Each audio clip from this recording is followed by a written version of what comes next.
આપકી અદાલતમાં film star Bobby Deol પર આરોપ છે કે એમણે પરિવારની પરંપરા તોડી નાખી. જો પરિવારની પરંપરા રહી, ધર્મેન્દ્રજીએ ક્યારેય પણ વિલનનો રોલ ન કર્યો, નેગેટિવ રોલ ન કર્યો. સનીએ ક્યારેય નેગેટિવ રોલ ન કર્યો, પણ તમે વિલન બની ગયા, નેગેટિવ રોલ કર્યો. બાબા નિરાલા. નો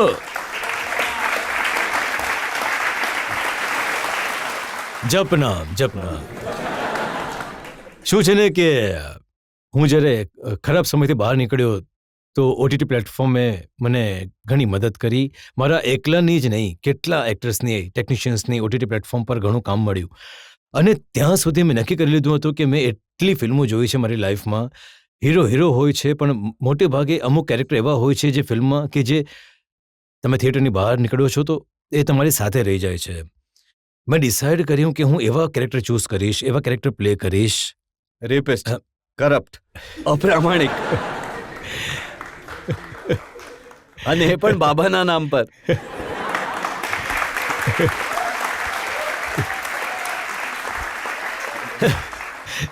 નહીં, તમે કદાચ હસાવી રહ્યા છો. નહીં, મેં એવું વિચારી નહોતો કર્યો એ રોલ. જ્યારે હું પ્રકાશજી પાસે ગયો હતો, મને શું ખબર હતી કે હું વાર્તા સંભળાવી રહ્યો છું. મને લાગ્યું હતું કે મને પોલીસ ઓફિસરનો રોલ ઓફર કરશે, જે દર્શને પ્લે કર્યો.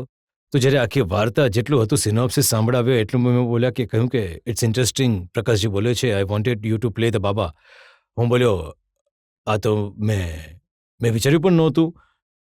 તો પછી જ્યારે તમારી પાસે કામ નથી હોતું ને, તો તમે રોલ મળી રહ્યા છે, તો તમે ઈચ્છો છો કે તમારા કમ્ફર્ટ ઝોનની બહાર હોય, તો I said I will do it.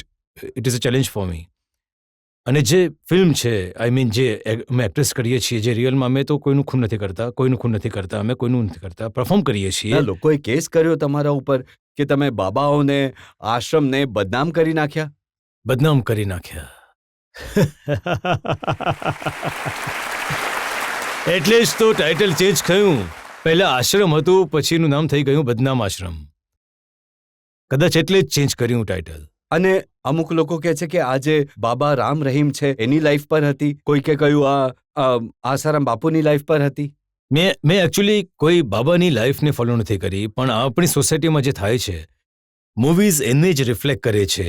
એ જ બતાવવા ઈચ્છે છે કે તમારી સોસાયટીમાં આવા લોકો છે, અને વાર્તા ત્યારે જ તમને સમજ પડે છે, ત્યારે જ તમે એનું દુઃખ સમજી શકો છો, એની સારાઈ સમજી શકો છો. અને દેટ ઇઝ વાય આટલો મોટો હિટ થયો એ શો.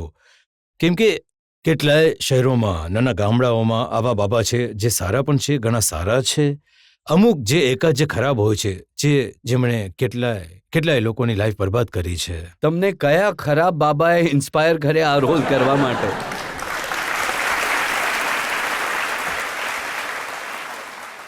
હું એકચ્યુઅલી ક્યારે યુટ્યુબ વધારે જોતો નથી. હું બધું જોતો નથી કે કોણ શું કરી રહ્યું છે. હું ઘણું દૂર રહું છું આ બધી વસ્તુથી, કેમ કે અમારી દુનિયા એક અલગ દૌરમાં પસાર થઈ રહી છે. જે રીતે જઈ રહી છે ખબર નહીં શું થવાનું છે.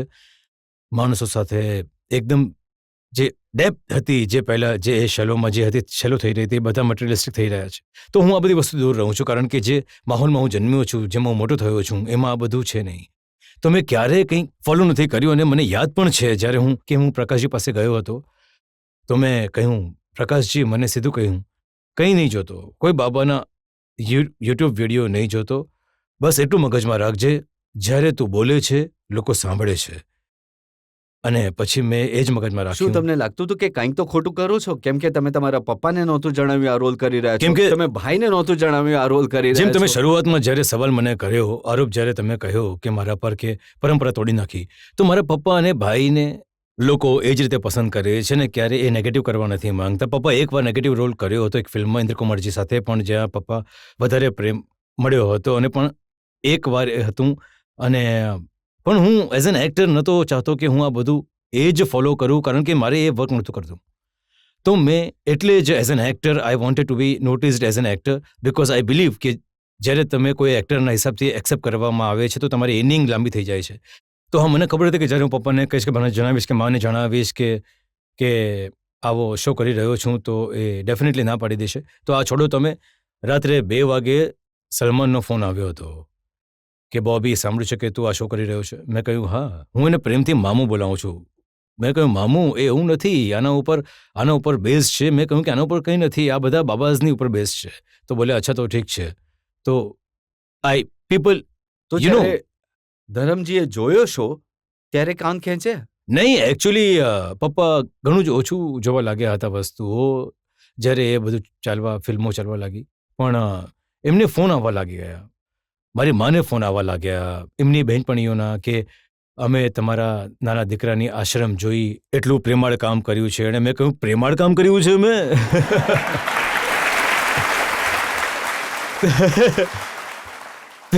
તો પછી પપ્પાને એમના મિત્ર લોકો, જાણવાવાળા જે જાણતા હતા, એ એમને કહેવા લાગ્યા કે તમારા દીકરાએ શું કામ કર્યું છે આશ્રમમાં, ઘણો કમાલનો શો છે. અને પછી મારા ભાઈને ફોન આવવા લાગ્યા કે એમના મિત્રોના, કે એમના જે બેસ્ટ જે મિત્રો છે એમના, કે બોબીનો નંબર આપ, I have to call him and tell him how good he was in the show. So I felt very nice. જો કે આખરે એક એક્ટર તરીકે તમારી પાસે તમારી આગવી ઓળખ હોવી જોઈએ, તમારો પોતાનો એક દૃષ્ટિકોણ હોવો જોઈએ તમારા પ્રોફેશન માટે. કેમ કે આપણે બધા એક સાથે રહીએ છીએ. ચોક્કસ પપ્પા આટલા મોટા સુપરસ્ટાર છે, લેજન્ડ છે પપ્પા, તો અને ભાઈ આટલા સુપરસ્ટાર છે, તો એમનો બોજો હોય છે તમારી પર. તો લોકો એવું જ વિચારતા છે કે બોબી પણ આવા જ રોલ કરશે. ઘણું લકી છું, ઓટીટી પ્લેટફોર્મને કારણે મને અલગ પ્રકારના રોલ કરવા મળ્યા. જેમ કે મેં ક્લાસ ઓફ 83 કરી, પછી મેં આશ્રમ કરી, પછી મેં લવ હોસ્ટેલ કરી, અને લવ હોસ્ટેલમાં પણ નેગેટિવ કેરેક્ટર હતું. પછી મેં બેટ્સ ઓફ બોલિવૂડ કરી, જે એટલી મોટી હિટ થઈ ગઈ. તો આજે તો તમારા એક વેલવિશર છે સલમાન ખાન, એમણે શું કહ્યું આ રોલ જોયા પછી? નહીં, એ ઘણા ખુશ હતા. મામું એટલા સરસ માણસ છે ને સલમાન, મતલબ એ માત્ર આપવા જ ઈચ્છે છે, એનું એટલું મોટું દિલ છે, બધાને ખુશ રાખવા માંગે છે. આઈ થિંક દેટ્સ વાય પપ્પા કહેતા હતા કે આ મારા જેવો છે. એમની સિમિલર ક્વોલિટીઝ છે. આઈ ઓલવેઝ સે કે જ્યારે મને ફોન આવ્યો રેસ 3 માટે, એ સમયે એના પહેલાં મને ઘણીવાર CCL એક સેલિબ્રિટી ક્રિકેટ લીગ છે, મેં દાઢી ઉગાડેલી હતી. હું ટ્રાય કરી રહ્યો હતો એક પ્રોજેક્ટ કરવા માટે, પણ વાત બની નહીં રહી હતી. તો સલમાનને મળ્યો, મને દાઢી શું ઉગાડી રહ્યો છે, તે શેવ કર, આટલો સુંદર છે તું. મેં સે નહીં, આમાં હું એક ફિલ્મ બનાવવાની કોશિશ કરી રહ્યો છું, તો એને માટે ઉગાડી છે. તો એણે કહ્યું કે જો બોબી, મારું કરિયર ચાલી નથી રહ્યું, ઠીક છે, તો હું સંજય દત્તની પીઠ પર ચડી ગયો, હું તારા ભાઈની પીઠ પર ચડી ગયો. મેં કહ્યું મને તમારી પીઠ પર ચડવા દો. અને એ વાત યાદ રહી છે. અને થોડા વર્ષો પછી એણે મને ફોન કર્યો, બોબી શર્ટ ઉતારીશ? મેં કહ્યું હું કંઈ પણ કરીશ. અને એમ મને રેસ 3 મળી, અને રેસ 3 થી મને ઘણો બેનિફિટ મળ્યો. Bing Salman is superstar of the masses. બધા એમને એટલો પ્રેમ કરે છે, બધા એની ફિલ્મો જુએ છે, અને મને તક મળી રહી છે એની ફિલ્મમાં આવવાનું. તો લોકો જે બોબી દેઓલને નથી જાણતા, એ એને ઓળખવા લાગ્યા, and that really help me. એ તમારી વાત સાચી છે કે સલમાનનું દિલ ઘણું મોટું છે. એ હંમેશા બીજાની મદદ કરવા માટે તત્પર રહે છે. પણ દાઢીથી એમને પ્રોબ્લેમ હતો. મેં સાંભળ્યું તમારી મમ્મીને પણ દાઢીથી પ્રોબ્લેમ છે. હા, મમ્મીને તો છે જ ને, માં તો ક્યારે નથી ઈચ્છતી. એકચ્યુઅલી એ કહે છે કે કાળી કરી લે, એક સફેદ કેમ છે, તું તો મારો દીકરો છે, તું સૌથી નાનો છે, આ સફેદ કેમ રાખે છે? તો હું માને સમજાવતો હતો કે કેરેક્ટર એવું છે તો રાખવી પડે છે સફેદ. પણ આ જે બાબા નિરાલાનો તમે નેગેટિવ રોલ કર્યો, એનાથી ઘણી પોપ્યુલરિટી મળી, એના કારણે ફિલ્મોમાં પણ નેગેટિવ રોલ મળવા લાગ્યા. એનિમલમાં એકચ્યુઅલી હું જ્યારે એનિમલ વિશે વિચારું છું તો મને નથી લાગતું કે નેગેટિવ હતો, કારણ કે હું એક ગ્રે કેરેક્ટર હતો, જેના જીવનમાં એણે પોતાના ગ્રાન્ડફાધરને આત્મહત્યા કરતા જોયા, અને આ બધું થયું. મોટી ફેમિલી હતી, એમને કાઢીને બહાર ફેંકી દીધા. તો એની અંદર એક ગુસ્સો હતો, એ હતું કે રિવેન્જ લઈશ, અને એટલે મારું કેરેક્ટર એવું હતું. પણ હા, જો તમે વિઝ્યુઅલી જુઓ તો ક્લાઇમેક્સમાં પણ જ્યારે મને અને રણવીરને લડતા જોશો તો તમને સમજ નથી પડતી કે કોનો સાથ આપશો, કારણ કે બંનેની વાર્તા મળતી આવે છે. And but I was very lucky, CCLના કારણે જ મને રોલ મળ્યો. જ્યારે મેં દાઢી ઉગાડીને રાખી હતી તો સંદીપ રેડ્ડી વાંગા આવ્યો અને મને મળવા આવ્યો અને બતાવ્યો કે આ ફોટો જોઈ રહ્યો છું. તો મને એ CCLના ટાઈમની હતી, મારી દાઢી હતી, એટલે કહેવા લાગ્યો કે મને આ એક્સપ્રેશન જોઈએ છે, આ લુક જોઈએ છે. જો દાઢી કામ આવી ગઈ મારી. રણવીરને ખરાબ ન લાગ્યું તમે એને મારો છો, પાડી નાખો છો અને પછી સિગારેટ સળગાવો છો? હું કહું, હું મારા 2 ફેવરેટ એક્ટર છે, એક છે રણબીર અને એક છે આલિયા. અને હું એટલો ખુશ હતો કે પહેલાં તો મને સંદીપની સાથે કામ કરવું હતું, ઉપરથી રણબીર હતો ફિલ્મમાં. એ એટલો ડાઉન ટુ અર્થ છે, મતલબ એટલો મોટો સ્ટાર હોવા છતાં પણ એ જ્યારે પણ સેટ પર આવે છે તો એ એવું લાગતું નથી. એ બધા સાથે બેસીને વાતો કરે છે, બધાને મળીને રહે છે. અને જો કોઈ એક્ટર હોત તમે કહ્યું કે એની પીઠ પર આવી ગયો, તો એ વખતે ઓન ધ સ્પોટ સંદીપે નક્કી કર્યું કે બોબી પંચ કરશે and you fall on top on him and light a cigarette. કોઈ બીજો એક્ટર હોત તો માનતો પણ નહીં. મને એનામાં એટલો સેલ્ફ કોન્ફિડન્સ છે એઝ એન એક્ટર કે જે ડાયરેક્ટર ઈચ્છે છે એ ફિલ્મ માટે જરૂરી છે, તો એણે ક્યારેય નહીં કહ્યું. અને એ ઓન ધ સ્પોટ થયું. મારા ફેવરેટ છે રણબીર કપૂર અને આલિયા. તો એટલું મળવાનું થતું નથી, પણ મને એને બાળપણથી જોયું આલિયા છે. વિશે પણ મેં સોશિયલ મીડિયા પર જોયું કે આલ્ફાના સેટ પર તમારી તકરાર થઈ, દલીલો થઈ આલિયા સાથે. હા, મને પણ કોઈ મિત્રએ મોકલ્યો આ સ્નેપશોટ કે એ વસ્તુનો, એ હું હેરાન થઈ ગયો. મેં કહ્યું કે શું લોકો આટલા નવરા છે કે કંઈ પણ લખીને બનાવી દે છે. તો મારી આલ્ફા ફિલ્મ છે, એમાં મેં હમણાં રણબીર સાથે ફિલ્મ કરી અને જ્યારે મને ખબર પડી કે મને એક ફિલ્મ ઓફર થઈ રહી છે આલિયા સાથે, તો મેં કહ્યું કે આ શું થઈ રહ્યું છે મારી સાથે. બંને મારા ફેવરેટ એક્ટર, બંને મારી સાથે કામ કરીને મળી રહ્યું છે. તો ઇટ વોઝ સો નાઇસ. એટલી સારી એક્ટ્રેસ છે, એટલી પ્રોફેશનલ છે, એટલું હાર્ડ વર્ક કરે છે, અને એને ફાઇટ સિક્વન્સ કરવાના છે, આ બધું કરવાનું છે. She was so prepared. મને સમજ નથી પડતી કે હું શું વિચારીને લખ્યું હશે. અને એના પછી એ પણ નહીં કે એમણે પણ કહ્યું કે બોબી દેઓલ તો નારાજ હતો, આદિત્ય ચોપડાએ એને વધુ એક ફિલ્મ ઓફર કરી દીધી. હવે I can't go around proving the point to anybody, but it's not true. And I am very lucky I am here. તમે મને સવાલ પૂછ્યો અને મેં તમને એનો જવાબ આપ્યો. કેમ કે આ શું છે કે વધારે કરીને તમે જે ઇન્સ્ટાગ્રામ ઇન્ફ્લુઅન્સ કરે છે, પણ એના પર 90% વાર્તાઓ સાચી નથી હોતી. મતલબ એમાં એટલું જ સાચું હોય છે કે પણ આટલું સાચું નથી હોતું. તો આ એ જ થાય છે, પણ આપણને બધાની આદત છે.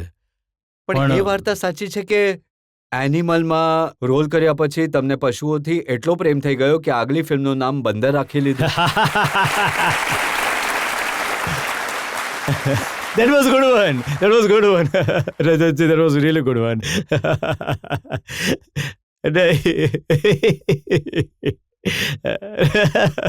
રજતજી, તમે જ્યારે ફિલ્મ બનાવી રહ્યા હતા ને, તો અમે જે પ્રોડ્યુસર છે નિખિલ ત્રિવેદી, તેણે એક જૂનું ગીત જેના લિરિક્સ ઘણા પોપ્યુલર થઈ ગયા હતા, કમ ઓન બેબી દિલ કિસકો દેગી.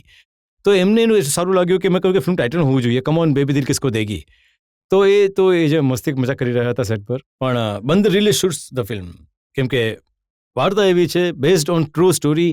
એ બે બાળપણમાં તમે કદાચ જોયું હશે, peoples do cruelty to animals. વાંદરાઓને લઈને ફરતા હતા અને એ ડમરું વગાડતા હતા અને વાંદરાઓ નાચવા બતાવતો હતો. તો મમદારી જે છે, તો એ વાર્તા સાચી છે. કોઈ માણસ સાથે હું થઈ રહ્યું છે કે લાઈફ એને નચાવી રહી છે, ફસાયેલો છે. અને it was very challenging for me, કારણ કે મેં હંમેશા જે કેરેક્ટર પ્લે કર્યા છે એ લાર્જર દેન લાઈફ છે. તો તમે આટલા કન્ડિશન્સ થઈ ગયા છો લાર્જર દેન લાઈફ કેરેક્ટર પ્લે કરીને, કે જ્યારે તમને એક રિયલ કેરેક્ટર પ્લે કરવું પડે છે, ઇન ધ સેન્સ નોર્મલ, જેમ કે તમે વાતો કરી રહ્યા છો, હું વાતો કરી રહ્યો છું, ઘણું ડિફિકલ્ટ થાય છે. તો આ નેગેટિવ રોલ છે, આમાં ખલનાયક છો તમે? નહીં, એવું કંઈ નથી. પ્રમો થોડો લોકોને કન્ફ્યુઝ કરી રહ્યો છે. ના, ટેવ પડી ગઈ છે તમને વિલન જોવાની. અને અહીંયા હું એટલી કોશિશ કરી રહ્યો છું કે થોડા પોઝિટિવ રોલ્સ મને મળે, પણ થાય છે શું, આપણી ઇન્ડસ્ટ્રીમાં એકવાર તમારી ઇમેજ બની જાય છે તો બધા તમને એ જ રોલમાં જોવે છે, એ રૂપમાં જોવા ઈચ્છે છે. જનતાને પૂછીએ કયા રૂપમાં જોવા ઈચ્છે છે. અમે સોશિયલ મીડિયા પર તમારા ઘણા મીમ્સ જોયા છે, ઘણા વાયરલ થયા છે, લોર્ડ બોબી, ડીજે બોબી. તો શું તમે અમને એની પાછળની વાર્તા કહેવા ઈચ્છો? શરૂઆતમાં થોડો ટ્રોલ થયો હતો, કારણ કે અમે લોકો જ્યારે કામ નથી હોતું તો ઇવેન્ટમાં બોલાવે છે, થોડા પૈસા બની જાય છે. ઠીક છે, તો એક દિલ્હીમાં ઇવેન્ટ હતી, હું ગયો. એક નાઇટ ક્લબ હતો, ત્યાં મેં કહ્યું કે તમે કોન્સોલની પાછળ જઈને ઊભા રહી જાઓ, લોકો વિચારશે કે તમે મ્યુઝિક પ્લે કરી રહ્યા છો ને તમે જતા રહેજો. મેં કહ્યું ઠીક છે, હું ગયો. અને ઓબ્વિયસલી બોબી દેઓલ છું, તો મારા બોબી દેઓલના ગીતો વગાડશે. લોકો પણ આવ્યા છે, તો બોબી દેઓલ છે તો બોબી દેઓલના ગીતો વાગશે. અને હું ડીજે છું નહીં, બિલકુલ પણ. મારા એટલા ફેન્સ છે, મતલબ એટલો પ્રેમ આપે છે મને, મારી ફેમિલીને. એમણે બધા ટ્રોલિંગ સાથે ઊભા રહ્યા, અગેન્સ્ટ થયા, અને અમને બધાને મેડ ધેમ રિયલાઇઝ કે what Bobby is all about. અને ત્યાંથી કદાચ મારું નામ લોર્ડ બની ગયું. અને હું એટલો બ્લેસ્ડ છું કે પપ્પાને કારણે મને એટલો પ્રેમ મળે છે. અને it's so nice that people, મેં ક્યારે વિચાર્યું નહોતું કે મને લોકો લોર્ડ બનાવશે. તો and this is with love and respect and અને વોટ ડુ આઈ સે કે આઈ એમ વેરી બ્લેસ્ડ. એક બે સવાલ હજી લઈ શકીએ? એનિમલ મૂવીમાં તમારું ફેમસ ડાન્સ સ્ટેપ છે ને જમાલ ગોડુ સોંગ પર, સર એ આજકાલ દરેક લગ્ન પાર્ટીમાં વાગી રહ્યો હોય છે. કોઈને કોઈ પોતાના માથા પર ગ્લાસ રાખીને એ ડાન્સ સ્ટેપ કરી રહ્યો હોય છે. તો સર એકવાર તમે ડાન્સ સ્ટેપ અમારા બધાની વચ્ચે કરશો.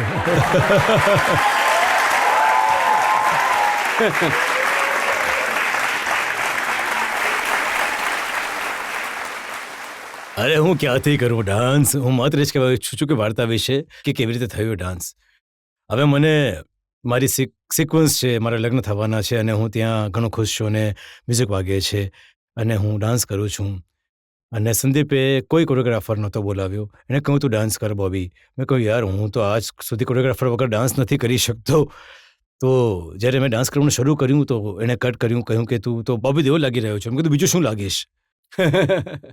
તો સૌરવ સચદેવા જે મારા બ્રધર પ્લે કરી રહ્યા હતા ફિલ્મમાં, એ તો મેં એને કહ્યું કે તું ડાન્સ કરીને જો, બતાવ તું કેવી રીતે ડાન્સ કરે છે ડાન્સ. તો કહ્યું ચાલ આની સ્ટાઇલ અલગ છે તો એને ફોલો કરું. અને મારા હાથમાં એક ગ્લાસ હતો એ શોર્ટમાં. તો મેં કહ્યું યાર એકદમથી મારા મગજમાં આવ્યું કે જ્યારે પણ હું પંજાબ જતો હતો ઉનાળાની રજાઓમાં, શિયાળાની રજાઓમાં, પપ્પાની સાથે મહેફિલ જમતી હતી તો ત્યાં બધા પીતા હતા અને પીધા પછી બધા પંજાબના પુરુષો આલ્ફા બની જતા હતા અને માથા પર બોટલ રાખતા હતા, ગ્લાસ રાખતા હતા. તો મેં કહ્યું ચાલ હું ગ્લાસ રાખીને જોઉં છું કેવું લાગે છે. હવે મને શું ખબર હતી કે આટલું પોપ્યુલર થઈ જશે. મતલબ સંદીપને એટલું પસંદ પડ્યું કે એણે એને શૂટ કર્યું અને એ જ રીતે શૂટ કર્યું. It became like viral things. ત્યારે હું વિચારું છું કે મતલબ જ્યારે હું બહાર જવા લાગ્યો તો બાળકો મને ઓળખી રહ્યા છે. મેં કહ્યું યાર આ તો એડલ્ટ ફિલ્મ હતી, આ બાળકો કેવી રીતે મને ઓળખી રહ્યા છે? તો પાછળથી ખબર પડી કે એમણે રીલ્સ જોઈ છે એની અને એટલે આટલું પોપ્યુલર થયું છે. તો આઈ વોઝ રિયલી હેપી કે બાળકો પણ મને ઓળખી રહ્યા છે. તો હવે આશા રાખીએ કે બાળકો બંદર જોવા જશે. નહીં, એ પણ એડલ્ટ ફિલ્મ છે તો હજુ સુધી સેન્સર પર છે, મતલબ એડલ્ટ જ થશે કેમ કે એનો સબ્જેક્ટ એવો છે. અને but it's very interesting, very challenging. જ્યારે હું એ ફિલ્મ કરી રહ્યો હતો મારા માટે મેં 12-13 કલાક શૂટિંગ કર્યું દરરોજ, 27 દિવસ કે 26 દિવસમાં ફિલ્મ ખતમ કરી. મારા માટે તો એક વર્કશોપ હતું, એક્ટિંગ વર્કશોપ અનુરાગની સાથે. મતલબ મેં એટલું શીખ્યું એ ફિલ્મ દરમિયાન કે કેવી રીતે પોતાની અંદર ટેપ કરવાનું છે as an actor, how to gate those emotions. અને જેટલા પણ મારી સામે એક્ટર્સ હતા એટલા સરસ હતા એક્ટર્સ. એમની એનર્જીની સાથે મારી એનર્જી વધારે ઇમ્પ્રૂવ થઈ and I learned it was a great experience for me as an actor.